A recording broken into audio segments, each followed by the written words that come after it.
Vamos pessoal, lá. boa noite. Queria dar boa noite a todos. Doutor Miguel, um Boa prazer ter noite. você com a gente aqui nessa reunião. Eu sou Emília, estou como coordenadora do Ensino e Pesquisa da Rede Primavera e estava ali gerenciando as mensagens. Eu que estava ali falando com você via WhatsApp, Perfeito. aí comandada por Fabrício e Dr. Wesley. Agradecer a sua participação com a gente. Agradecer também, doutor Fabrício, que vem sempre utilizando os espaços do CEP para fazer essas reuniões científicas, sempre muito parceiro. Então, a gente faz essa reunião a cada 15 dias. E agradecer também todas as pessoas que entram na live e estão sempre dispostas aqui a compartilhar e a conhecer um pouco da Rede Primavera e do que a gente vem divulgando. Aí, doutor Miguel, só aproveitando para situar um pouquinho, o público-alvo ele é bem misto, como o pessoal estava falando aqui, e a gente abre o link para a comunidade. Então, a gente divulga no Instagram, no LinkedIn, em vários lugares, e a gente tem médicos formados, acadêmicos, residentes. Então, a gente tem um público bem misto, a gente já tem 35 pessoas aqui na nossa live. Quero desejar uma boa reunião. Agradecer a doutor Fabrício e a doutor Wesley mais uma vez, e a gente fica aqui à disposição, tá bom? Boa aula, boa apresentação, e obrigada mais uma vez por ter aceitado o convite. Bom, muito obrigado, Emília. A satisfação é minha. Eu queria agradecer aí a gentileza, né, do convite do Centro de Ensino e Pesquisa Primavera, e na pessoa do Dr. Fabrício e do Dr. Wesley, que são colegas, conhecidos, no caso do Wesley, além de tudo, um compadre e muito amigo também. E eu já tive a oportunidade de conhecer alguns dos colegas que estão presentes nessa conferência hoje à noite, nessa conversa, em algumas viagens anteriores à querida Aracaju, uma cidade que, sem dúvida, é do meu maior bem-querer, por motivos pessoais e profissionais também. E é uma satisfação estar aqui. Agora há pouco, antes de começarmos, eu conversava com o Dr. Fabrício a respeito do encontro de hoje à noite, né, que é um encontro com uma temática que transcende a cardiologia propriamente dita, né? Inclusive, a gente recebe com braços abertos colegas de outras áreas, dentro da medicina, da psicologia, de outras áreas que são correlatas, né, à prática clínica, ao cuidado do paciente. E esse tema, ele gera muito interesse, e eu fico até muito feliz de ver que é um tema que transcende a especialidade, né? Eu acredito que essa reunião que vocês costumam fazer a cada 2 semanas, aproximadamente, ela tende a tocar em temas mais propriamente curriculares, por assim dizer, né? Como a parte de ecocardiografia, hemodinâmica, eletrofisiologia, transplante, prevenção, imagem. E aqui a gente vai sair um pouquinho, né, dessa nossa toada mais cardiológica, por assim dizer, e vamos tentar ampliar a discussão para falar de empatia como uma competência curricular em medicina e fora da medicina também. Eu coloquei em medicina no título porque sou médico profissional, formado pela Universidade Federal do Ceará, há mais de 20 anos aqui nos Estados Unidos, praticando eletrofisiologia na Emory University, em Atlanta. Mas é um tema que sempre me ativou muito o meu interesse, porque eu tive o privilégio de, por 8 anos, dirigir um programa de fellowship, né, de treinamento especializado tanto em cardiologia como em eletrofisiologia. E eu percebia que a empatia era algo que nós estávamos começando a deixar de lado e esquecer.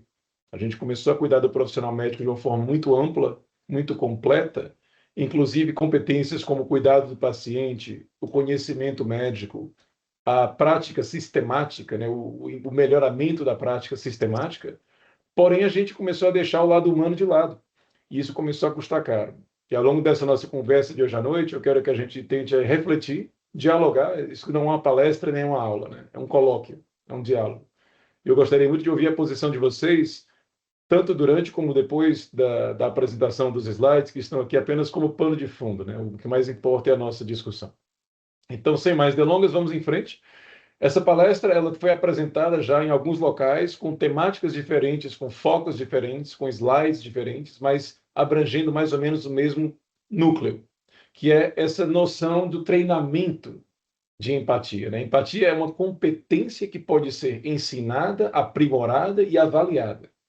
E esse é um conceito que às vezes parece um pouco abstrato, uma coisa meio etérea, né? Como é que você consegue captar, aprender e documentar o uso diário de empatia? Não é fácil, mas é possível. E uma das nossas batalhas diárias no campo da medicina é fazer com que mais e mais profissionais abracem essa causa, porque ela é importante em vários aspectos, não só para o treinando, como principalmente para o paciente, que vai ser o beneficiário maior desse tipo de iniciativa. Vamos começar falando de empatia. E é um conceito que é simples e, ao mesmo tempo, altamente complicado de definir, porque mistura-se com outras palavras que são quase sinônimas, mas que não transmitem o mesmo significado. Esse cartoon está colocado aqui de uma forma intencional, porque muitos de nós pensamos que empatia é aquela coordenação de esforços entre o cérebro e o coração, né? É quando o saber cognitivo, o lobo frontal, se encontra com a parte mais emotiva, né? O sistema límbico, que a gente romanticamente atribui ao coração, né? A parte do sentimento humano. Só que a empatia, se a gente começar a ver a empatia dessa forma, a gente começa a misturar um pouco as coisas e fica difícil até de levar o tema de uma forma mais sistemática, mais científica. Então, ao longo dos anos, principalmente nos últimos 120 a 130 anos, vários pensadores, filósofos, antropólogos e profissionais vinculados direto ou indiretamente à área da saúde, eles tentaram definir empatia, para que não ficasse essa coisa solta, abstrata, meio que intangível. Marco Jacobani, em 2011, colocou num de seus trabalhos mais conhecidos que empatia é comumente definida como a habilidade de entender e compartilhar os sentimentos de outra pessoa. A habilidade de entender e compartilhar os sentimentos de outra pessoa.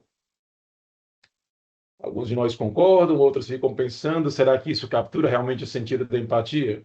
Vamos ouvir de outros profissionais. Martin Hoffman, há 2 décadas e meia, colocou que empatia é qualquer resposta emocional que envolva processos que fazem com que uma pessoa tenha sentimentos congruentes com os sentimentos de outra pessoa na situação que a outra pessoa está vivendo. Você diz assim, nossa, foi complicado essa aí. Gostei mais da primeira definição. Essa foi muito palavreada. Mas, quebrando de bloco em bloco, é uma resposta emocional que envolve processos, e a palavra processos é muito intencionalmente usada para que não fique a coisa solta. São processos definidos e mensuráveis, que fazem com que uma pessoa tenha sentimentos que sejam congruentes, apropriados, alinhados com os sentimentos de outra pessoa naquela situação de vida da outra pessoa. Tem mais. E daqui a pouco a gente traz um pouquinho aqui mais para o chão.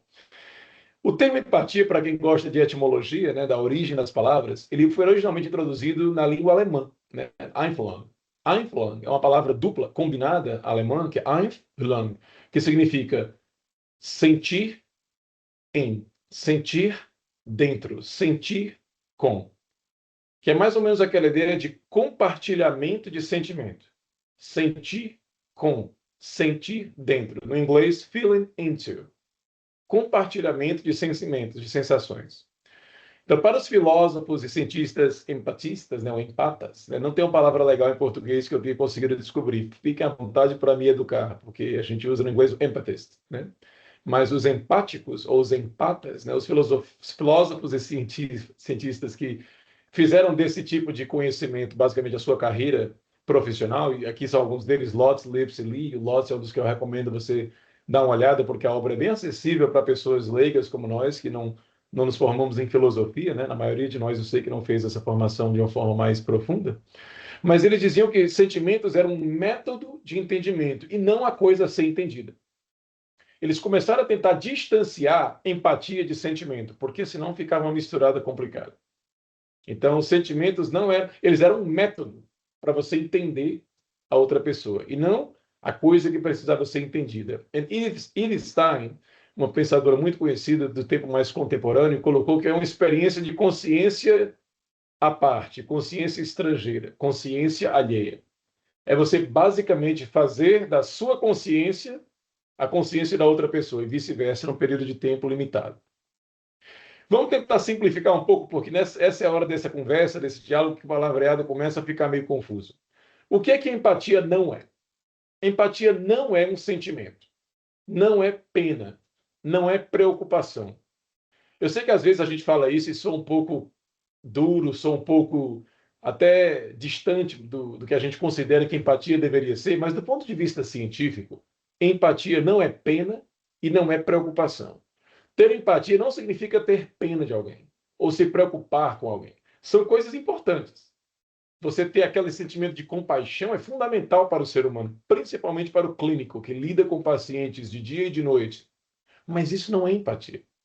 Empatia também não é simpatia, que é uma palavra em inglês que não significa simpatia, né? É um daqueles falsos cognatos perigosos, né? Que a gente não pode traduzir ao pé da letra. Sympathy, em inglês, o mais próximo em português seria pesar, solidariedade, compaixão. É aquele sentimento que você tem quando alguma coisa muito ruim acontece com alguém. Você sente pesar, pêsames. Você expressa um ato de solidariedade, até mesmo de compaixão. Isso é sympathy, que é bem distante de empathy, de empatia. É importante entender isso, porque eu já vi às vezes uma pessoa se referindo aos traços de outro, dizendo: esse meu colega ele tem uma empatia muito grande, ele tem pena do paciente, ele tenta ajudar o paciente, por mais que isso seja fantástico e seja digno de aplauso, não é empatia. É uma outra qualidade humana, né? Que é a parte de você ter a capacidade de ter compaixão e ter aquele sentimento de pesar, né? De solidariedade pela dor alheia. Veja que isso aqui é interessante. Eu não sei se vocês veem a minha mouse arrow, a setinha do mouse, mas sympathy, ou solidariedade, ou compaixão, é você sentir por alguém. O seu estado não é o mesmo estado da pessoa, mas você sente por aquela pessoa. Você traz aquela dor para você e você compartilha. Então, quando alguém está vivendo um momento difícil na vida dele ou dela, se você chega perto da pessoa e diz: olha, isso é realmente uma tristeza, eu lamento muito, eu fico muito triste por você, isso é uma pena de verdade, você está expressando compaixão, você está expressando simpatia. Se você se coloca na posição daquela pessoa, retira o sentimento, retira a parte sentimental, afetiva, e vai ao que interessa, e vai à ação que é necessária para corrigir aquele estado geral de coisas, você está tendo empatia. Você está se colocando nos pés daquela pessoa e pensando de uma forma racional e cognitiva o que é que precisa ser feito para essa situação ser revertida ou pelo menos minimizada.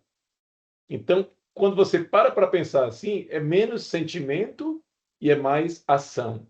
E por que isso é importante? Porque sentimento é difícil medir, altamente subjetivo. Ação já é uma coisa tangível, que você consegue colocar num plano de ação e marcar o que é que foi feito e o que é que ainda deve ser feito.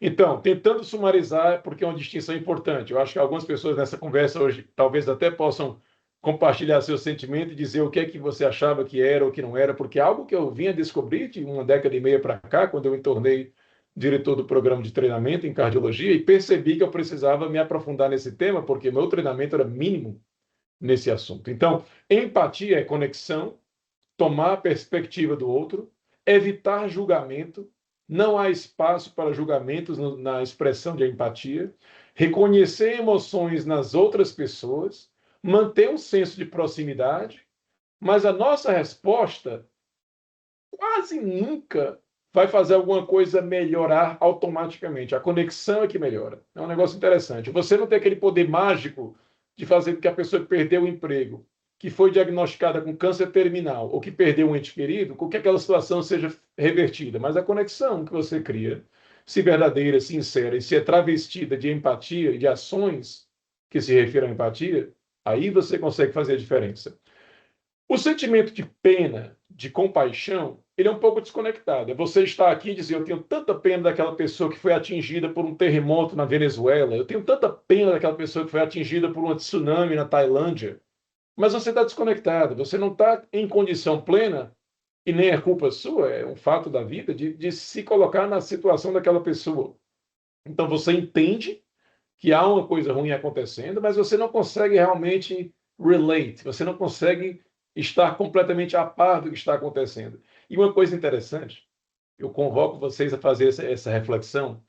Existem frases em inglês que são chamadas silver lining statements, que começam a expressão at least. Pelo menos, toda vida que você ouvir ou falar, pelo menos, você está expressando compaixão.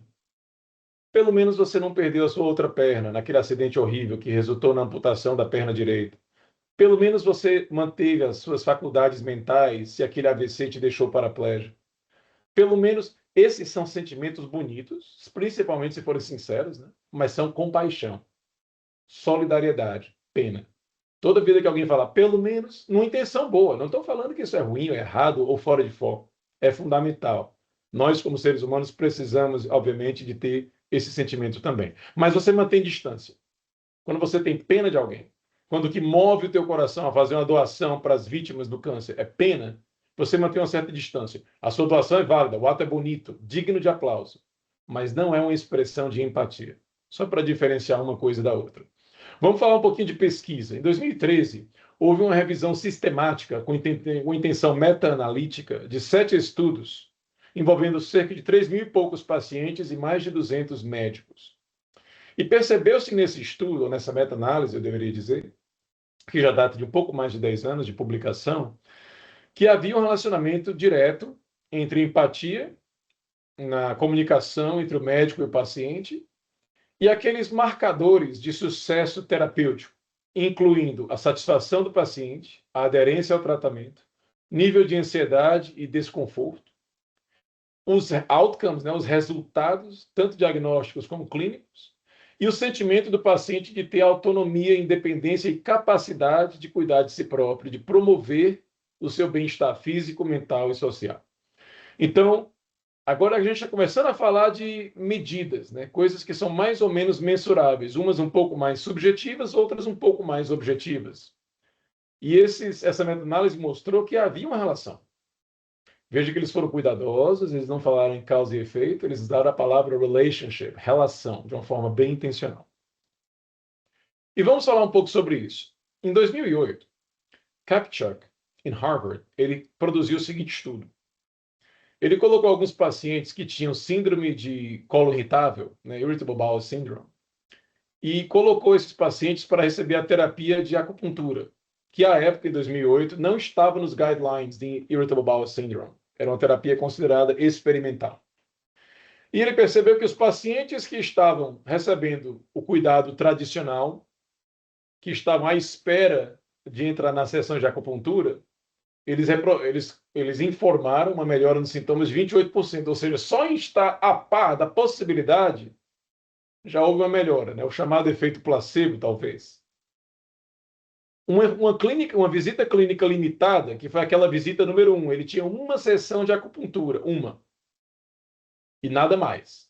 Os pacientes que melhoraram os sintomas, numa linha de tempo de 6 meses, foram 44%. E aqueles que fizeram o programa completo, que eram 6 sessões de acupuntura, 6 no intervalo de mais ou menos 2 meses, você teve essa significante estatística de sugerir que eles melhoraram os sintomas. Então, o paciente que participou da iniciativa, mas estava esperando chegar a vez dele ou dela na sessão de acupuntura, aquele que recebeu a sessão primeira e única, e os que fizeram o programa completo, que na época foi definido por esse autor como 6 sessões. Mas quando você vê um estudo como esse, tem gente que diz assim, puxa, que coisa mais subjetiva. O chamado soft endpoint, né? Aquele resultado que é um pouco difícil de engolir para alguns de nós que são mais céticos, né? Que gostam de uma coisa um pouco mais objetiva. Então, interessantemente, um ano depois, na Universidade de Wisconsin, tive o privilégio de estar lá nessa época e conheço bem os doutores Rakel e Barrett, que lideraram esse estudo. Na verdade, foi uma série de estudos, aqui são 2 deles.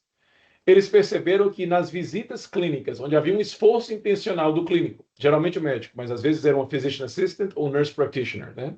Que são os chamados advanced practice providers, aqueles profissionais que não têm o nível de medicina, mas estão acima da enfermagem, uma coisa intermediária que nos Estados Unidos é muito comum e que, acredito eu, chegará mais cedo ou mais tarde ao Brasil, de uma forma ou de outra, para ampliar o acesso, né, ao cuidado médico. Mas quando esses profissionais, médicos ou advanced practice providers, viram um paciente com gripe, esse era um estudo com pacientes gripados, e numa população em Wisconsin que passa 5 meses do ano abaixo de 0, o que não falta é gripe.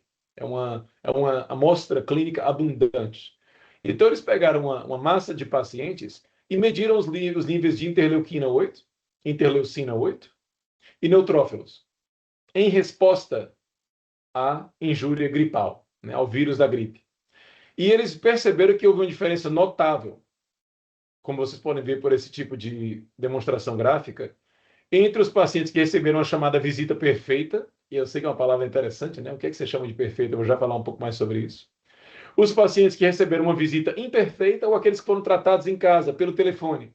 Ah, toma um Tilenol, se hidrata bastante, vitamina C, um suquinho de laranja, tira 2 dias de folga do trabalho, fica em casa, bota o pé para cima e segunda-feira você está bem de novo. Pronto. Então, você veja que A interleucina 8 de quem recebeu a ligação telefônica ou de quem viu uma visita médica que não foi considerada perfeita, que não tinha o programa dedicado a um contato empático, a resposta foi semelhante e bem discreta, enquanto que o paciente que participou daquela visita clínica que deixou ele ou ela de uma forma altamente motivada para se tratar e para ficar melhor, a resposta foi incrível. E em relação aos neutrófilos, a mesma coisa. Então, isso aqui, pela primeira vez, o assunto empatia foi levado um pouco mais a sério do que costumava ser, porque trouxe agora medidas bem objetivas, né? Mensuráveis. Não era só uma questão do paciente sair da visita clínica e dizer, poxa, aquele doutor, aquela doutora é fantástico ou fantástica. Que visita boa, já estou me sentindo melhor, né? Quantas vezes a gente ouve isso, né? É bonito, correto, fantástico, mas subjetivo. E nesse caso, a gente tem uma coisa um pouco mais tangível para medir. E aqui, só para explicar um pouco mais, são os efeitos da percepção de empatia, porque tem isso também. Não é o que o médico ou o clínico deu ao paciente, é o que o paciente recebeu do clínico ou da clínica, né? Então, é a percepção, que ainda tem essa barreira, né? Às vezes você dá 10% e o paciente percebe 2 ou 3. Então, veja que interessante aqui. Os pacientes que não receberam nenhuma visita, ou que tiveram uma visita considerada menos que perfeita, e eu vou falar agora daqui a pouco do que quer dizer essa questão de perfeita, levaram de 6 a 7 dias para ficar bem da gripe, e o índice de severidade, medido numa escala imunológica, foi entre 260 e 270. E os pacientes que tiveram a chamada visita perfeita, 5,9 dias, 223. Houve significância estatística, o que gerou a publicação e gerou essa discussão, né?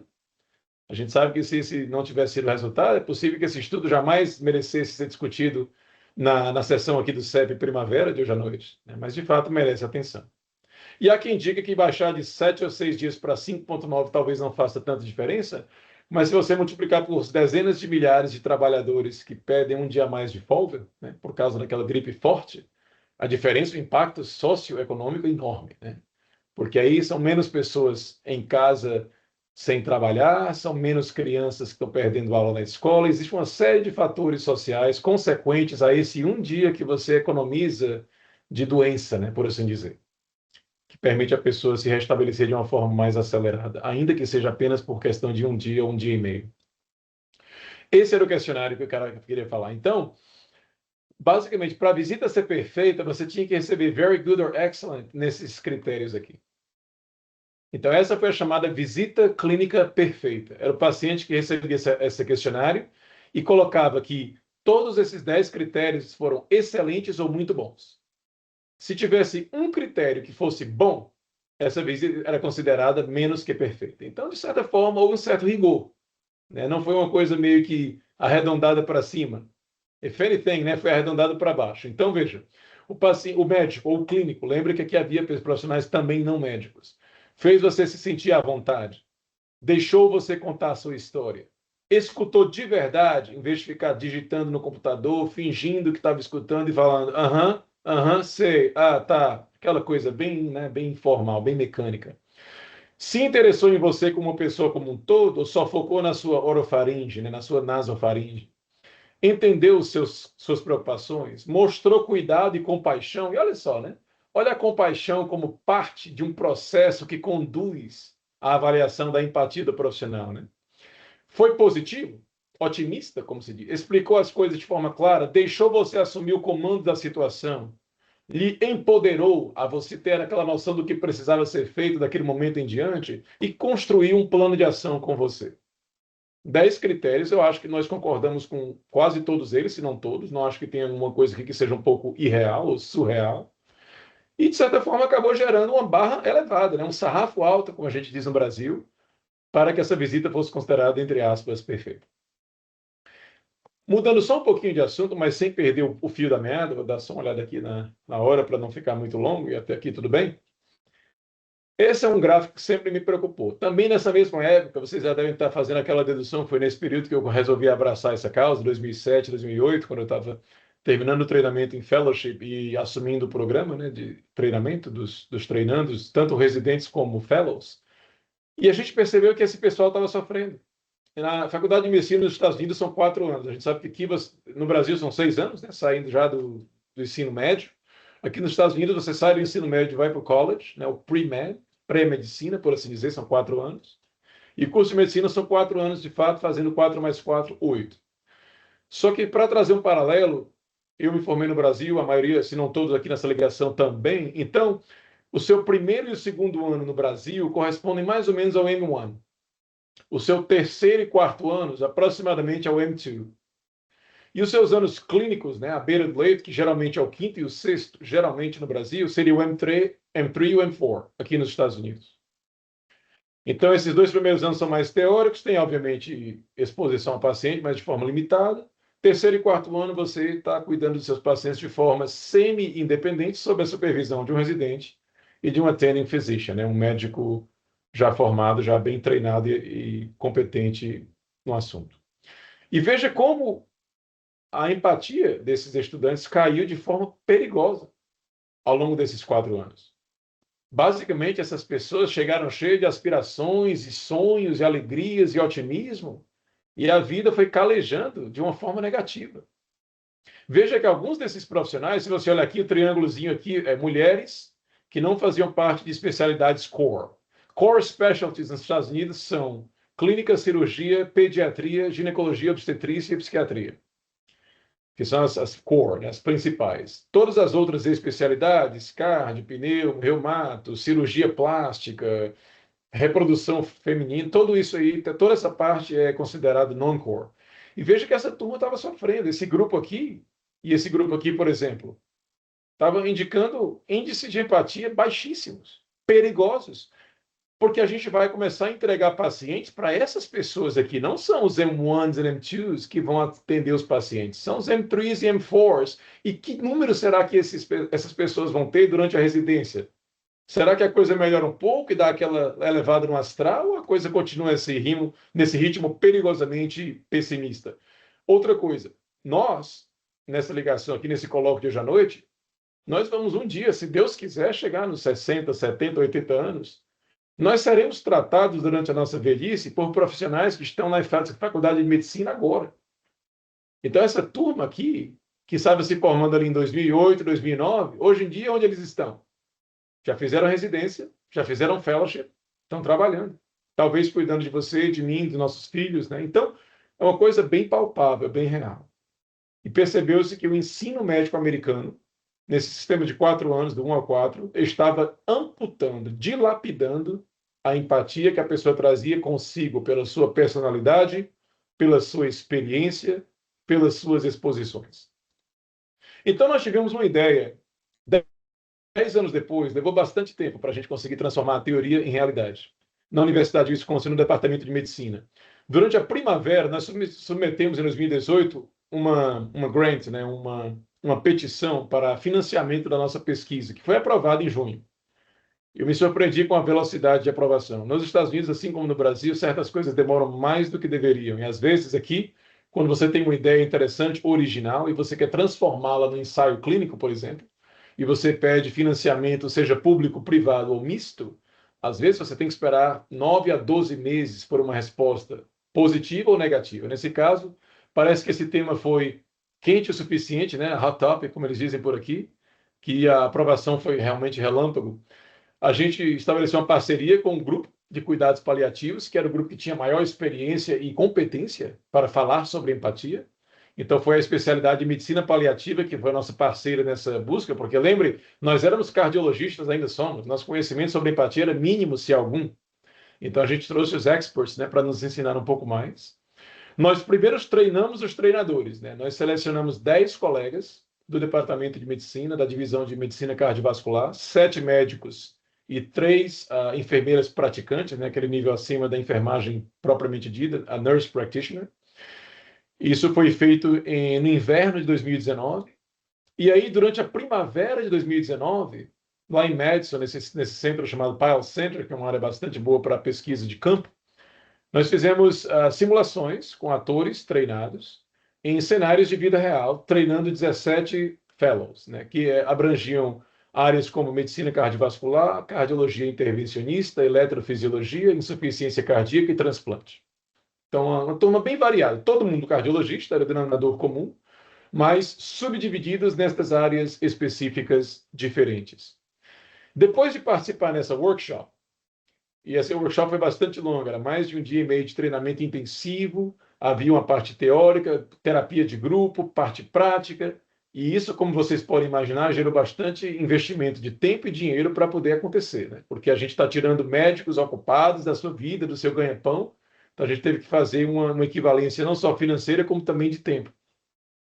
Então, os fellows, eles tinham que indicar onde eles melhoraram, onde eles pioraram, onde eles poderiam melhorar. A ideia era essa, era observar a atividade deles, a forma como eles estavam praticando medicina depois de passar por essa workshop, comparado com antes, o que é que pareceu que melhorou, o que é que pareceu que ficou mais difícil, mais complicado, quais eram as oportunidades, sempre de uma forma bem construtiva, né? E esse era o questionário. Quão bom foi você, aquele chamado self-assessment, né? A autoavaliação. Quão bom foi você explicando claramente, deixando eles contarem a história, mostrando cuidado e compaixão, fazendo um plano de ação. Eu sei que você deve estar pensando, isso aqui não é coincidência não, né? Vocês adaptaram da pesquisa anterior. Claro, é assim que a gente constrói, né? A gente vai construindo sobre o que foi feito já de uma forma mais estabelecida para não ter que reinventar a roda, né? Como a gente fala. Então, a gente, daqueles 10 critérios que vocês lembram de alguns slides atrás, nós escolhemos esses 6.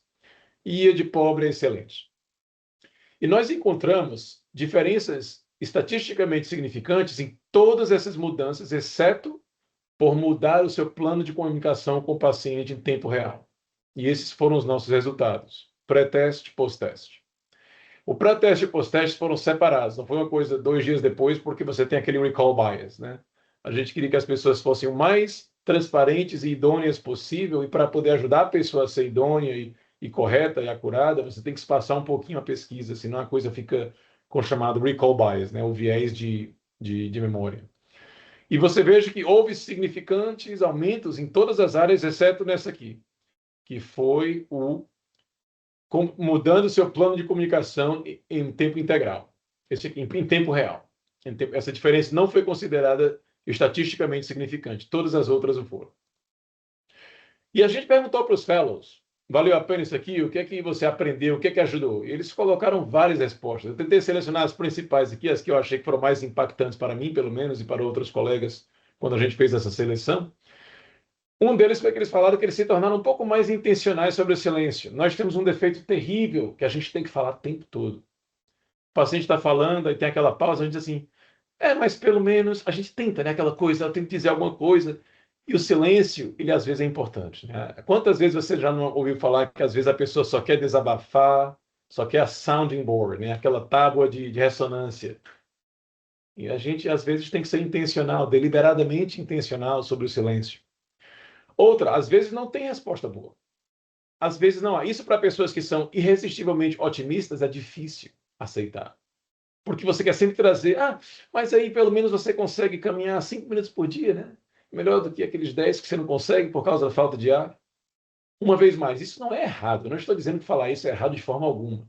Mas é importante apreciar o fato de que às vezes não há uma boa resposta. Tem certas situações que requerem silêncio, uma empatia mais cautelosa, mais sublime, sem ser aquela coisa de estar o tempo todo falando, matraqueando, tentando ajudar na melhor das boas intenções e acabando, entra por um ouvido, sai pelo outro, o paciente fica completamente atordoado e o efeito terapêutico não existe. E, por fim, limita quanto que você compartilha de conhecimento. Não adianta eu dizer que, olha, a sua coronária esquerda tem uma aterosclerose tão profunda que não dá para colocar uma ponte de safena e o stent talvez não consiga entrar porque é tortuoso. Às vezes essa conversa que faz todo sentido do mundo no Grand Rounds, né, no Journal Club Discussion, na vida real ela acaba por completamente fazer o undermining. Ela destrói todo o esforço empático que você fez, porque agora você virou um cientista distante que não tem nenhuma conexão com o paciente. Colocou um monte de palavras científicas bonitas que não fazem o menor sentido, que não se concatenam com o momento. E às vezes a gente faz isso por não ter o que falar, né? A gente consegue, às vezes, usar o escudo do conhecimento científico para esconder o fato que a gente está sem palavras em momentos difíceis. Então, fizemos uma análise dessa discussão. Os resultados foram muito promissores. A gente começou a medir o impacto no desenvolvimento dos chamados, né, recursos de empatia, né, os empathic skills. Os participantes adoraram. Isso é uma coisa legal. Os fellows disseram, a gente tem que fazer isso todo ano. Aí eu sei que você deve estar pensando, ninguém tem dinheiro para fazer isso todo ano, verdade. Nem aqui, nem em lugar nenhum. Então a gente está fazendo a cada 2 anos. O chamado, né, o compromise, né, o acordo que foi feito foi que esse treinamento e essa avaliação acontecerá a cada 2 anos. O que acaba dando certo, porque o fellow de cardiologia são 3 anos, né? Então alguns fellows passam por isso uma vez, outros 2 vezes. E se um fellow fica para fazer mais 2 anos de eletrofisiologia, ele pega mais uma ou 2 vezes também. Então, os participantes disseram que não era uma perda de tempo. A gente pediu que eles fossem honestos. Esses fellows estavam todos já se graduando. Ninguém precisava falar bonitinho para impressionar né, o diretor do programa ou algo assim. Podia falar a verdade. A gente queria que eles falassem a verdade. Eles disseram, por favor, não interrompam essa iniciativa. Não fazer aquela coisa que acontece, tudo muito lindo e acaba morrendo por falta de atenção. Nós percebemos que o treinamento foi insuficiente. Então, a gente decidiu que o treinamento, o desenvolvimento do faculty teria que ser mais avançado. E assim a gente incluiu treinamentos ao longo do ano. Então, nós criamos um core, um small number, um número pequeno de faculty, né, de professores assistentes, associados e titulares. Então, não era. A nossa divisão em Madison tinha aproximadamente 68 cardiologistas, nós escolhemos um grupo de 12. Começou com esses 10 que vocês viram, alguns saíram, outros entraram, o grupo ficou em 12. E esse grupo pequeno, com médicos que tinham junior e senior, médicos mais novos e mais veteranos nas suas carreiras profissionais, esse grupo recebeu treinamento adicional ao longo do ano. Não foi só aquela sessãozinha ali no inverno preparando para o curso na primavera. Foi uma coisa que se tornou mais gradual e uma cadência maior ao longo do ano. Então é isso. Eu vou parar de compartilhar a tela aqui. Deixa eu ver se eu lembro como faz. E isso, a ideia de hoje era trazer um pouquinho de discussão da minha experiência nesse campo. A gente, obviamente, nos últimos 7 a 8 anos, teve a interrupção drástica do Covid, né, da COVID-19, e infelizmente mudou bastante a forma como a gente se relacionou com as pessoas por quase 2 anos completos. Mas agora já se passaram 3, 4 anos, né, depois que a Covid ficou regularmente ou relativamente controlada, então a gente está retomando essas iniciativas, essas ações. E eu adoraria agora calar a minha boca e escutar vocês, escutar suas experiências, suas opiniões, seus testemunhos de vida como profissionais clínicos, né, médicos e pessoas além da medicina também, nesse tema, né, que é um tema que é muito rico. Eu estou falando aqui há 42 minutos, eu não tenho a menor intenção de exaurir esse tema em 40 ou 90 minutos. Né, é um tema que o meu filho faz filosofia no rumo do direito lá em Chicago e ele me contava que existem 6 semestres dedicados à empatia na faculdade de filosofia, né? Filosofia são 4 anos nos Estados Unidos e 3 dos 4 anos são dedicados à empatia. Então, claro que seria absolutamente absurdo a gente dizer que esse bate-papo nos torna experts, mas pelo menos movimenta a conversa. E uma coisa que eu agradeço muito ao Fabrício e ao Wesley foi ter essa iniciativa de trazer esse assunto para a discussão, porque geralmente essas conversas, a discussão começa aqui e continua de forma mais reverberada no dia a dia. Então, vou cumprir minha promessa, calar-me e vou ouvir o que vocês têm a dizer. Perfeito, Miguel, excelente, muito claro. Parabéns pelo trabalho, né? Acho que uma ideia espetacular. Não sei se você está, né, continuou com o seu novo serviço, manter essa prática, esse treinamento. E com certeza nos faz refletir, né, na nossa prática clínica diária, nas diversas, né, ações aí do grupo multidisciplinar e trazer para os diversos cenários, né, empatia com os diversos desafios que a gente tem, como na idade de emergência, onde a gente tem um tempo muito curto, né, de atendimento, onde você tem que silenciar, você tem que escutar, você tem que, né, passar por todos os passos. Não sei se existe alguma diferença do ponto de vista de treinamento para diversos cenários diferentes, ou se o treinamento, né, é universal para independente de onde você esteja. Excelente ponto, Fabrício. O nosso treinamento ele foi produzido pelo cuidado paliativo, pela medicina paliativa, customizado para cardiologia. E a gente até experimentou se haveria necessidade de customizar ainda mais em relação a intervencionista, hemodinâmica, eletrofisiologia, e percebemos que não, que chega um ponto que você fragmenta muito o treinamento e acaba servindo como mais um prejuízo do que um ganho, porque você diminui o número de pessoas envolvidas por cada grupo, por cada sessão. Então, concordo contigo plenamente. Não é aquela coisa de one size fits all, né? Que um tamanho serve a todos. Tem que ser modificado, tem que ser adaptado. Eu acho que as especialidades clínicas, elas tendem a se beneficiar ao máximo. desse tipo de treinamento. É mais difícil para pessoas que têm um contato limitado com o paciente, como, por exemplo, cirurgia, a medicina hospitalista, que é dividida em turnos, e às vezes também a questão do emergencista. Então, eu acho que talvez a melhor forma de colocar isso é que há temáticas comuns, né? Há certos princípios de terapia empática para com o paciente que qualquer profissional pode compartilhar, médico ou não médico, mas eu concordo contigo que para executar no dia a dia, de fato, há exigências diferentes. E outra coisa também é que você não pode esperar que um alergologista, um imunologista tenha a mesma habilidade de fazer isso do que, por exemplo, um pediatra, do que um médico na emergência, né? Cada um vai ter o seu estilo. Uma coisa que eu não falei muito hoje, porque eu não queria confundir um pouco o assunto ainda mais, é que muito da empatia é um pouco associado com a nossa personalidade. É uma coisa que a gente tem que evitar. Basicamente, não importa se você é uma pessoa extrovertida ou introvertida, se você é uma pessoa que tem compaixão alta ou compaixão baixa, se você é mais para os outros ou mais para si mesmo, a empatia pode e deve ser praticada de uma forma mais ou menos homogênea. E esse, na minha opinião, é o X da questão.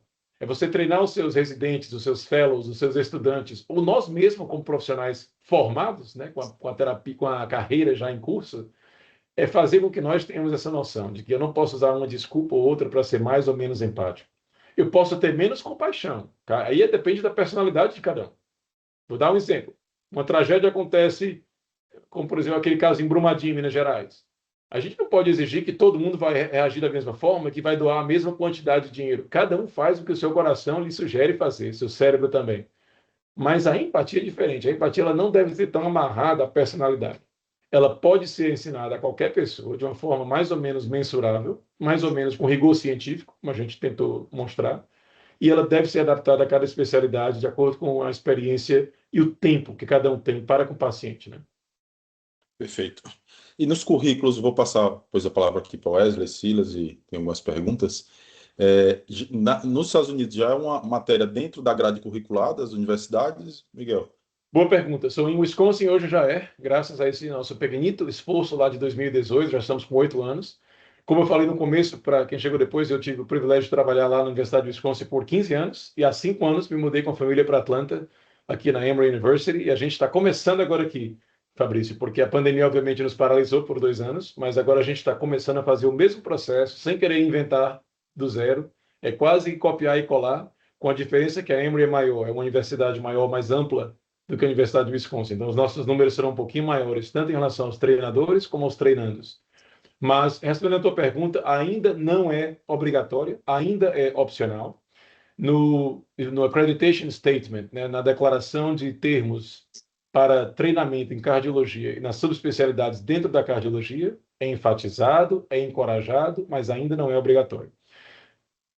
Há uma consciência cada vez maior. Eu acho que hoje em dia esse assunto ele virou regra em vez de exceção. As pessoas já falam, não é mais um tabu. Para ser sincero com vocês, nessa nossa conversa hoje à noite, se tivesse valendo essa conversa há 20 anos, o pessoal ia dizer por aqui, Miguel, tu és um eletrofisiologista, vai fazer ablação. Perdendo tempo com empatia, cara, deixa isso para os psicólogos. Havia uma versão muito, muito preconceituosa, cheia de julgamento, cheia de preconceito. Isso eu acho que nos últimos 20 anos é justo dizer que mudou para melhor, Fabrício. Hoje, nós temos cirurgiões, né, altamente capacitados e ocupados que dedicam parte de suas carreiras à pesquisa e à produção científica no campo da empatia entre o médico e o paciente. Então, eu acho que está melhorando, ainda não é obrigatório, é encorajado, é opcional. Eu estou vendo algumas perguntas aqui no chat, no meeting chat. Eu vou atender aqui. Uma foi do Williams Moraes, cardiologista e eco. Obrigado, William, por estar aqui conosco. Ele falou: a empatia e a espiritualidade, quando aplicadas na prática médica, devem estar juntas. Excelente pergunta. Nos Estados Unidos, como você pode imaginar, é um tabu enorme, né? Os Estados Unidos é uma sociedade altamente secular.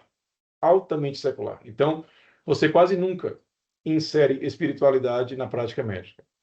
Agora, eu falo isso com um caveat, né? Com uma modificação.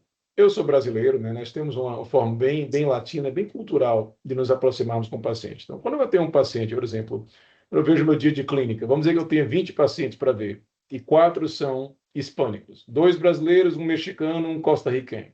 E os outros 16 são caucasianos, né? Americano da gema, como se diz. A minha abordagem vai ser, obviamente, ligeiramente diferente, né? Um deles vai pegar a minha mão e beijar e dizer: doutor, vamos com Deus, que Deus nos leva juntos. Eu vou dizer, vamos sim, vamos e vai dar tudo certo, se Deus quiser.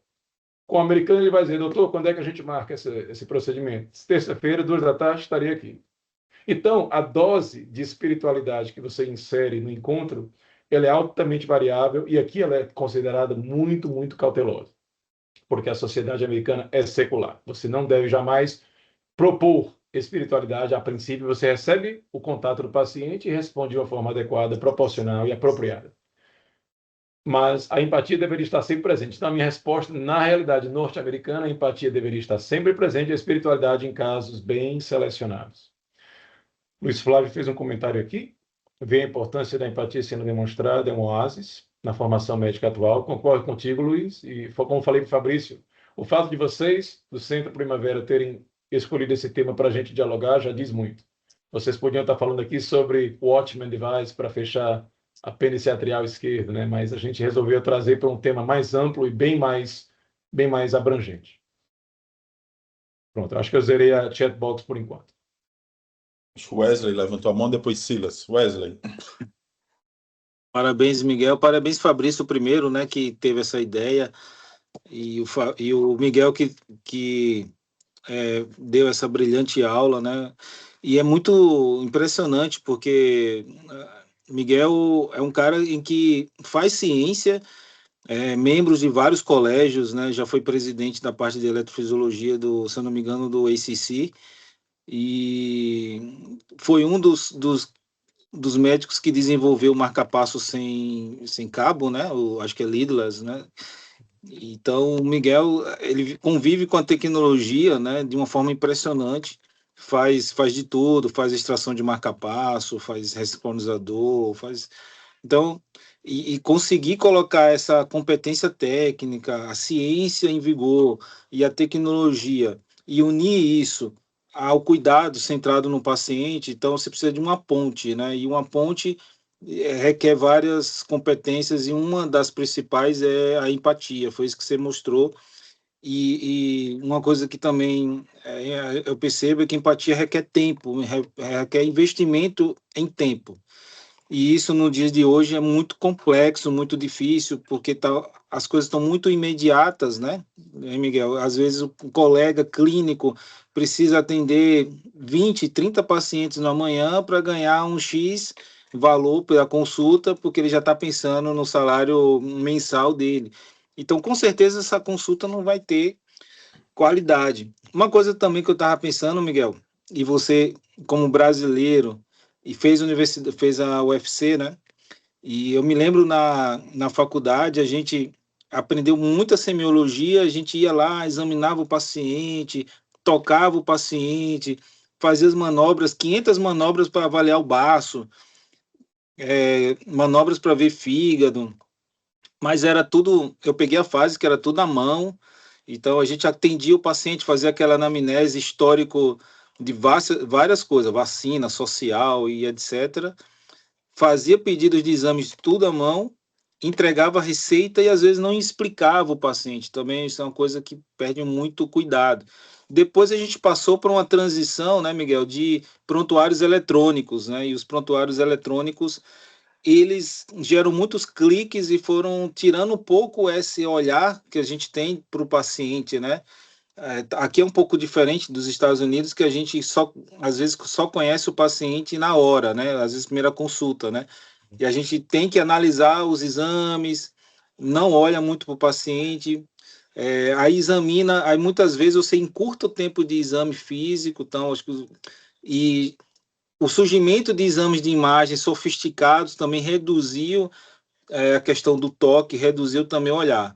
Agora, é isso que eu quero chegar nesse ponto, quero que você fale um pouco disso também. A gente está passando por uma outra transição, que é a transição da IA, e a IA vem, a gente precisa dela, ela já está em vigor, e a gente precisa conhecer como lidar com ela, porque para mim, ela vai ser uma ferramenta que pode nos ajudar inclusive, a ter mais empatia. Isso pode até ser ensinado também, porque hoje você tem IA que você faz a consulta e ela já digita tudo ali para você, então você mantém um olhar com o paciente, Ela escuta e faz a digitação. A IA também já tem IAs que você já pode fazer até eu já vi IA que você pode até fazer uma ausculta de longe, umas viagens, né, que existem já. Então tem muita coisa que pode até aproximar. IA que pode ajudar no receituário, a explicar como é que faz a dosagem das medicações, os horários, e os wearables, né, os dispositivos vestíveis também, que você sabe melhor do que eu a relevância, por exemplo, na fibrilação atrial paroxística, tem estudos relevantes sobre isso.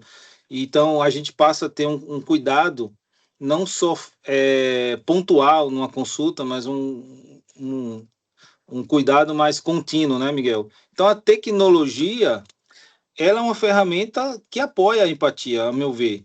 Então, a gente tem que usar ela porque ela pode melhorar o tempo do médico, ela pode organizar as atividades do paciente, ele pode, inclusive, facilitar a tornar a linguagem médica mais acessível para o paciente. Então, eu queria reduzir telas, reduzir até o burnout médico, com menos cliques, né, menos coisas. Então, eu queria ver o seu olhar da tecnologia, desses dispositivos, ajudando na empatia. Wesley, muito obrigado por suas palavras. Eu acho que você bateu em 3 pontos fantásticos. Eu vou lá abranger um de cada vez, porque merecem atenção. O primeiro ponto é o seguinte: eu estava olhando há pouco aqui a tela, nós tínhamos 46 pessoas. Se você me excluir, são 45. Acho que 2 saíram de lá para cá. 45 pessoas que às 8h27 da noite, horário de Brasília, estão conversando sobre empatia. Isso me dá ânimo. Porque vocês todos tiveram um dia pesado de trabalho, uns mais do que outros, mas todo mundo ralou hoje. Todo mundo teve que lidar com família, com criança, com cachorro, com as atribuições da vida e cuidou de X pacientes. Podem ter sido 2 ou 8, podem ter sido 50. E está todo mundo aqui abrindo mão do seu tempo precioso em casa para falar sobre um assunto que todo mundo nessa conversa de hoje considera importante. Além disso, a Emília falou no princípio que ela está gravando isso para pessoas que possam participar disso depois, com um efeito multiplicativo importante. Então, eu acho que o tema tem uma relevância que nunca vai deixar morrer.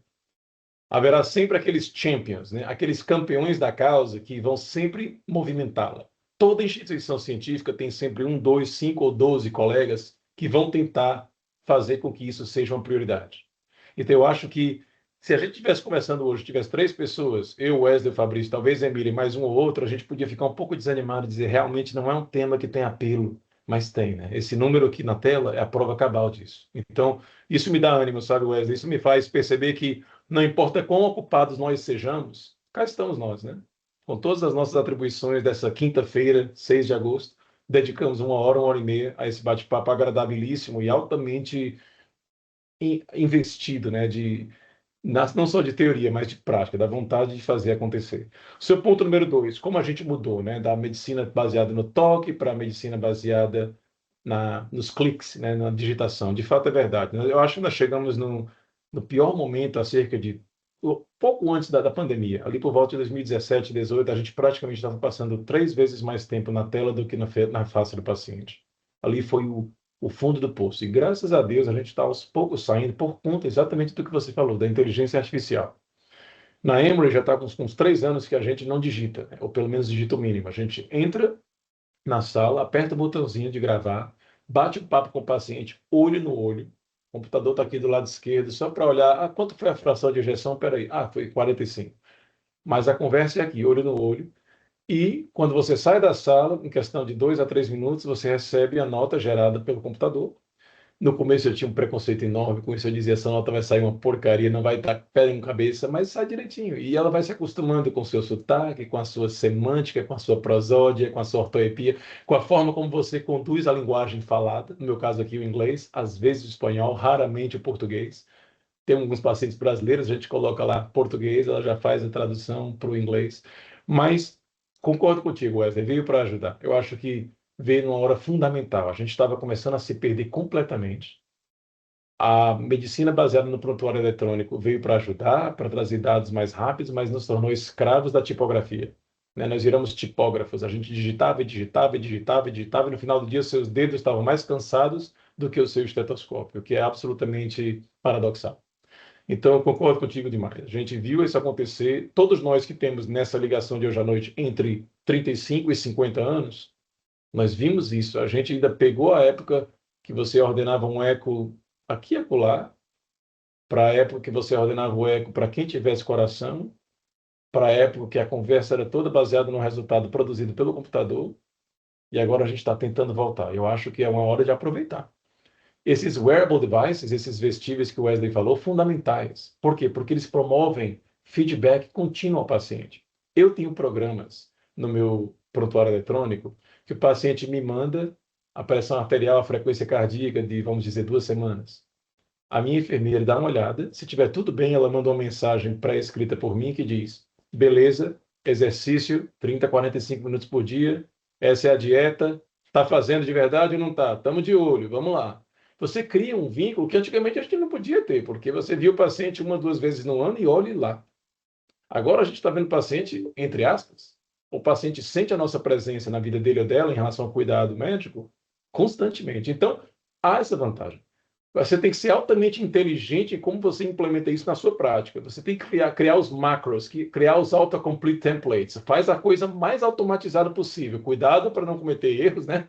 Para não mandar uma mensagem de estímulo para alguém que te falou que acabou de ser diagnosticado com câncer. Né? Imagina, o paciente manda para mim e diz: doutor, estou normal aqui, estou com câncer de pulmão. Aí você continua exercitando, vamos em frente. Seria um absurdo. Então você tem que ter essa cautela. Há mecanismos de triagem automatizados que permitem você evitar esse tipo de erro absurdo. Mas eu acho que você consegue, e de uma forma ainda pessoal, não é uma coisa falsa. Você de fato quer o paciente engajado, estimulado.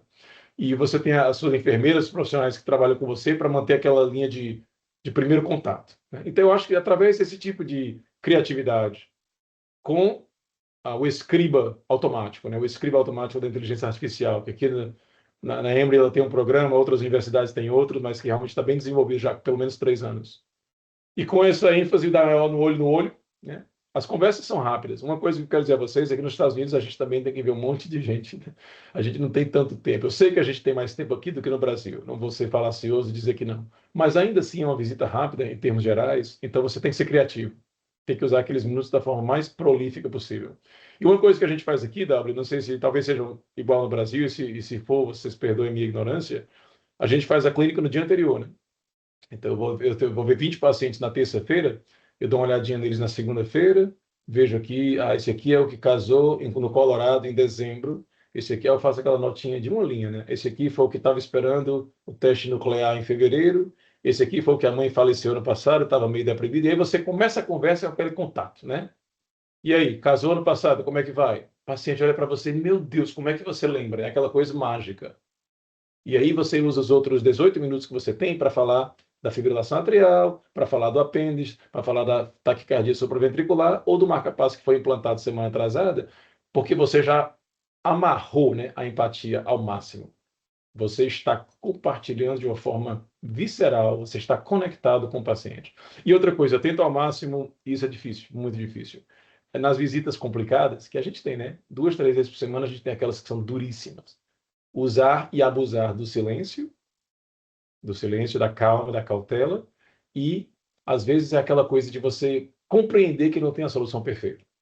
Porque eu fui vítima disso muitas vezes. Eu falava, mas vamos fazer isso. Mas pelo menos tem aquilo. O paciente sai dizendo, esse cara não entendeu que eu estou na mal. Eu não estou aqui para ouvir, vamos fazer. Estou aqui para alguém só segurar minha mão e dizer, vamos em frente. Me vê daqui a 2 meses, vamos conversar um pouco mais. Então, essas coisas a gente tem que ser criativo. Mas eu acho que a inteligência artificial tem ajudado bastante, vai ajudar muito mais. Hoje em dia a gente não tem a menor noção, né, de como a gente vai estar praticando medicina daqui a 10 anos. Assim, interessante demais observar de camarote a nossa prática clínica ao longo dessa próxima década, começando agora. E os vestíveis são fundamentais. Eu acho que os vestíveis permitem uma interface constante. Tem que tomar cuidado para não ser muito excessivo, porque a gente também tem que viver fora do consultório e fora do laboratório de eletrofisiologia, ou do Ecolab, ou do Cath Lab, né? A gente tem que ter uma vida com a família, com os amigos, com os prazeres que a vida tem a oferecer também. Mas essa interação, essa interface, ela é positiva. Os pacientes gostam, eles adoram. Eu tenho pacientes de mais de 90 anos que são vidrados em dispositivos wearables. Tem um tal de um anel agora, um Oura Ring, que está na moda por aqui, que antes era o Apple Watch, né? Agora é o Oura Ring, a pessoa bota esse anel. Ontem um paciente passou 5 minutos me mostrando que o Oura Ring mede o humor, o sono, o sono REM, o sono não REM, a qualidade. muda de cor dependendo da... É um negócio impressionante. Se é verdade ou não, honestamente não sei, mas funciona. A Em turma outubro eu vou adora. comprar aí, viu? Em Olha aí, outubro tá eu vou aí, ó. comprar, em Olha outubro só. eu vou comprar aí, E a turma adora. pessoalmente. Pronto, eu não sei se funciona, não, mas que o pessoal adora, engaja. E eu acho assim, se faz a pessoa ter um pouco mais de cuidado consigo própria, tá valendo.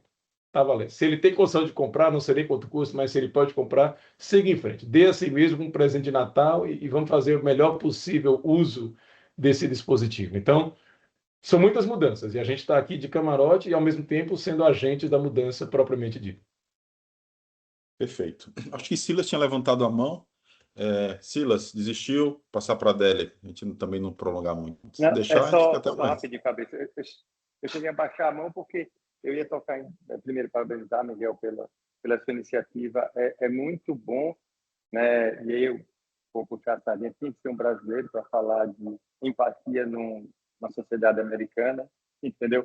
É difícil sair isso, seria muito difícil sair isso dele, com certeza. Parabenizar e o resultado é mais do que palpável.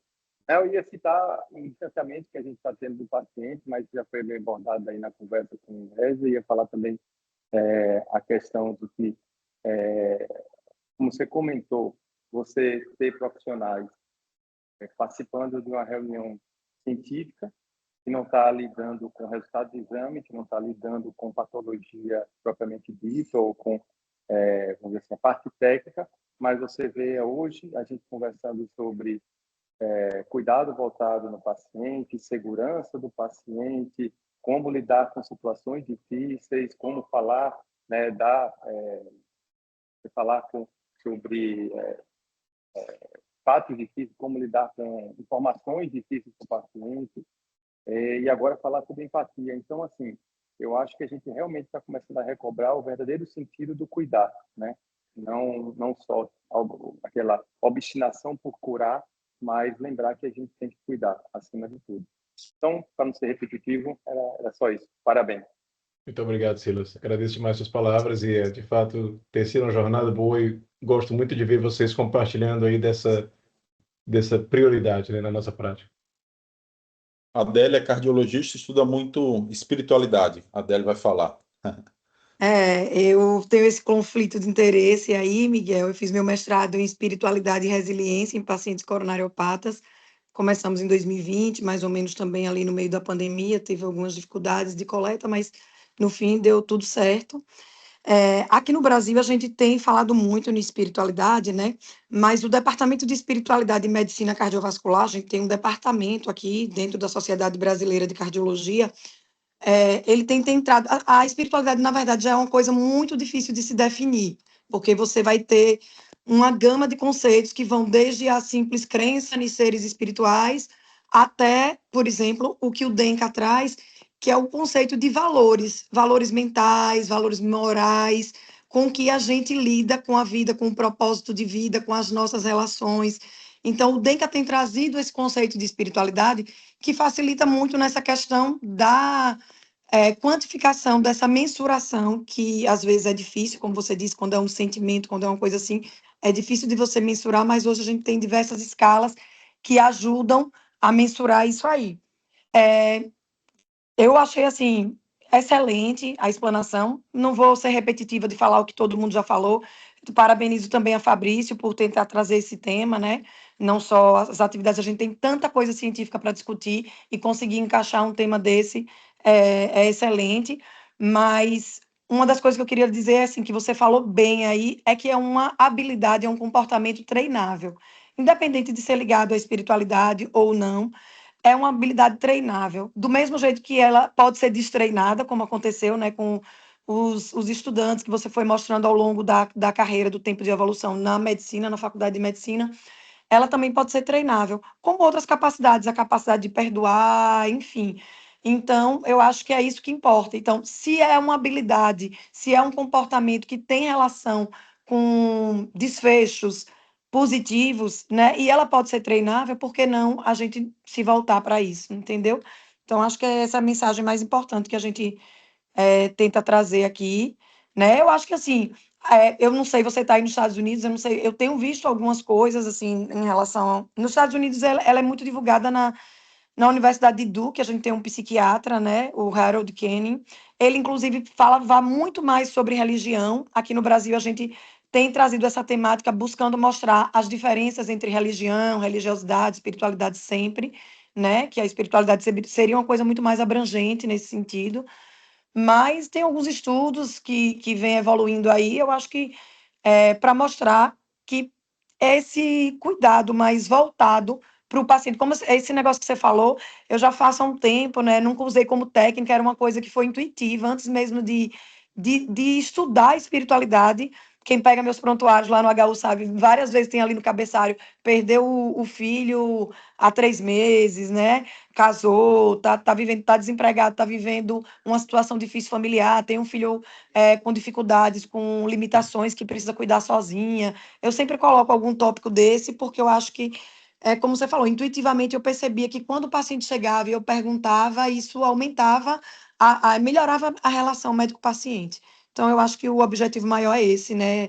Independente de convergir, a gente tem uma visão em comum, que é essa de trazer esse cuidado mais voltado para o paciente. Sem dúvida, Adélio. Obrigado por tua participação. A gente precisa de mais profissionais com a tua capacidade cognitiva e também com o teu interesse nesse assunto. A gente nos Estados Unidos, eu te falei que ainda tem essa espécie de, não diria Preconceito, tabu, mas realmente. esse cuidado, essa cautela, né, quando aborda o tema. Mas eu Isso. digo isso do ponto de vista da diária, né, da clínica diária, Sim, de quem está sim. lá na trincheira da prática do dia a dia. Nas áreas que são formadoras de conhecimento científico, nas grandes universidades, Duke é uma delas, Notre Dame é outra, Harvard é outra, há profissionais que têm se aprofundado no tema da religiosidade e da espiritualidade, que são temas distintos, né, tem um overlap, mas são distintos, em relação aos resultados dos cuidados clínicos que o paciente recebe. Isso tem principalmente nas áreas de oncologia e na área de pediatria. Então, a gente tem. Cardiologia ainda não é dos mais desenvolvidos. Você, com seu departamento no Brasil, certamente já está naquele pensamento de vanguarda. Te aplaudo e eu te encorajo a permanecer nessa luta. E em relação à empatia, eu concordo contigo. É treinável. Por isso que o título da palestra que eu coloquei era intencionalmente provocativo. Competência curricular, porque quais são as competências curriculares? Nos Estados Unidos são 6. Conhecimento médico, profissionalismo, cuidado do paciente, melhora do serviço através da prática diária, medicina baseada em evidências e melhora através de feedback. São 6 competências para o médico. E eu sempre fiz um caso, né, um caso provocativo para acrescentar empatia. Treinamento do recurso da empatia na prática clínica. E na minha opinião, e na opinião de muita gente bem mais capacitada do que eu, deveria e deverá ser uma competência. Aquilo que o Fabrício falou, já é obrigatório? Ainda não, mas está chegando lá, eu espero eu. E quando chegar lá, vai ser fundamental, porque você vai pegar locais como a Emory, como o Wisconsin, que já estão de acordo, beleza, segue seu rumo, mas você vai chegar em lugares onde esse assunto sequer é mencionado. São 50 estados nos Estados Unidos, com mais de 600 faculdades de medicina. E muitas delas você nem sequer ouve a palavra empatia. Então, como no Brasil, há uma heterogeneidade, né? Então, a expectativa e a esperança com esse tipo de publicação e pesquisa é que esse assunto se difunda, que as pessoas percebam que de fato é uma realidade, não é só aquele papinho de grand rounds de uma quinta-feira à noite, e que a gente consiga tornar esse assunto uma competência curricular treinável e avaliável. Perfeito. Então, acho que avançada a hora. Alguém da equipe multi, não sei, acho que o pessoal acabou saindo. Se alguém queria falar alguma coisa, mas acho que não. Agradecer, Miguel, assim, espetacular. Acho que é um tema que a gente tinha programado. Agradecer o Wesley pelo contato, né? Ângela pela gentileza também, entrou em contato comigo. A gente tinha programado aí desde o começo do ano. Propositalmente, a gente tentou agosto, que é um mês festivo, né? Dia do cardiologista, próxima semana. Então, é um tema de extrema importância para a prática clínica diária. Temos clínicos emergencistas da medicina hospitalar.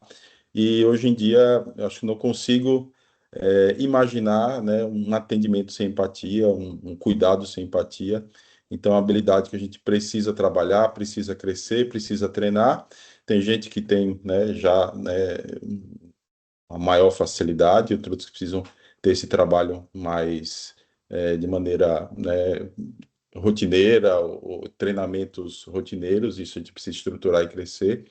Mas foi muito bom, agradeço demais você disponibilizar seu tempo aí precioso de trabalho, de família, né, em trazer um pouco da sua experiência, do seu conhecimento, e para a gente foi muito enriquecedor e muito reflexivo trazer esse tema para a gente. Agradeço enormemente mais uma vez, agradeço a Wesley, agradeço a Ângela. Acho que a Ângela quer falar, eu acho, viu?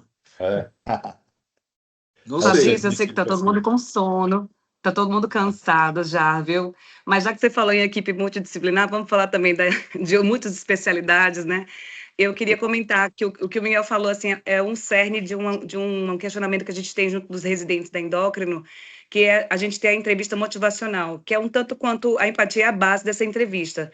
A gente quer compreender a experiência do paciente, na visão do paciente, a partir da perspectiva dele, e aí demonstrar compreensão pelo que ele passa, sem julgamento, sem confronto. A gente lida muito com essa questão no diabetes, na obesidade, aquela questão do paciente dizer, eu sei que eu preciso perder, mas já tentei tantas vezes, e a gente chegar e dizer, mas precisa se esforçar mais. Essa resposta não é empática, sabe? A ideia é a gente tentar se colocar no lugar do paciente e dizer, e também não é dizer assim, mas pelo menos você perdeu tantas gramas. Não, a ideia é dizer assim, depois de tantas tentativas, parece difícil mesmo, né, que uma nova tentativa possa funcionar. A gente não está dizendo que isso é impossível, a gente fala que é difícil, o paciente entende que a gente sabe das dificuldades que ele tem, e com isso a gente consegue, vamos dizer assim, uma menor resistência, sabe, uma maior capacidade dele confiar no processo. E às vezes a gente perguntar, por que será que é difícil? Por que será que é difícil para você? Aí às vezes ele mesmo na consulta, ele pode refletir, será que é porque eu não consigo realizar determinada situação? Eu acabo não dormindo cedo, acabo envolvendo em telas, eu acabo sentindo fome à noite, acabo comendo, acabo me deslocando pouco, não deixo o carro longe, aquelas questões todas que a gente pode ouvir do paciente, a gente cita as situações e ele mesmo vai dizendo, isso eu podia mudar? Então, coisas pequenas, que às vezes aquelas histórias de pequenos hábitos, né, que vão levando a grandes feitos, e com isso a consulta pode ser dessa forma, não é só a gente concordar no paciente, né, mas concordar ou minimizar os riscos que ele está passando, mas a gente compartilhar uma preocupação que a gente tem e querer ouvir o que o paciente tem a dizer. Às vezes ele mesmo chega a conclusões que, por mais que a gente insistisse, ele não ia absorver. Sabe? Há aquela barreira. Se a gente deixar o paciente vir dele aquela decisão, aquela opinião, e por isso que é importante a gente pensar em fazer algumas perguntas. Eu sei que o tempo da gente é muito curto em consulta, né? Eu sei disso porque eu trabalho no SUS também, a gente tem um volume de pacientes, mas é interessante essa questão, e as ferramentas que o Wesley citou, e Miguel também, as ferramentas da IA associadas para facilitar o entendimento. Não adianta a gente ter o conhecimento, vamos dizer, estado da arte, entregar uma receita perfeita, e o paciente não entender nada, não saber agir, não saber usar insulina, aonde vai fazer tal medicação, que exames e documentos precisa. Então, a gente tem que ter esse tempo destinado a explicar, porque essa parte do entendimento do paciente, às vezes, é a mais importante da consulta. Obrigada, Miguel. Estou aqui, eu e seu pai, orgulhosos, felizes, extremamente satisfeitos de ouvir palavras lindas de um brasileiro que faz a diferença nos Estados Unidos. Muito obrigado, minha irmã. Olha, como eu falei no princípio, né? Esse é um Grand Rounds especial, né? A gente faz aí umas palestras ao longo do ano e todas têm significado, mas essa aqui, além dos colegas de Sergipe, como eu já falei, eu já estive acho que uma dúzia de vezes em Aracaju, desde que Ângela e Wesley se mudaram para lá, e agora tem os filhinhos lá também, sergipanos autênticos, então, para mim é uma satisfação enorme. Fabrício, eu te agradeço uma vez mais o convite para participar. É um bate-papo, gostei demais, e a gente fez disso um bate-papo, uma troca de experiências. Eu aprendi hoje à noite, espero que todos tenhamos crescido um pouquinho dentro da nossa prática profissional, tá aí essa turma linda na câmera. E um abraço enorme a todos também, que a gente possa continuar esse diálogo, né? Os canais estão abertos, o Fabrício, o Wesley, minha irmã, obviamente, tem meu telefone, meu WhatsApp, meu e-mail, que a gente possa continuar esse diálogo. Eu acho que a gente ouviu de Ângela na entrevista motivacional na endocrinologia, que é uma ferramenta altamente prática, pragmática, que você pode utilizar todos os dias e que, não tenha dúvida, tem um impacto formidável. Eu gostei muito, Ângela, do que você falou. Não há educação melhor ao paciente do que a que parte dele ou dela, né? Quando o paciente ele percebe, ele tem aquele momento da eureka. Rapaz, eu tenho que parar de comer às 11 da noite aquele monte de batata frita, porque eu acho que aquilo que está... Quando você consegue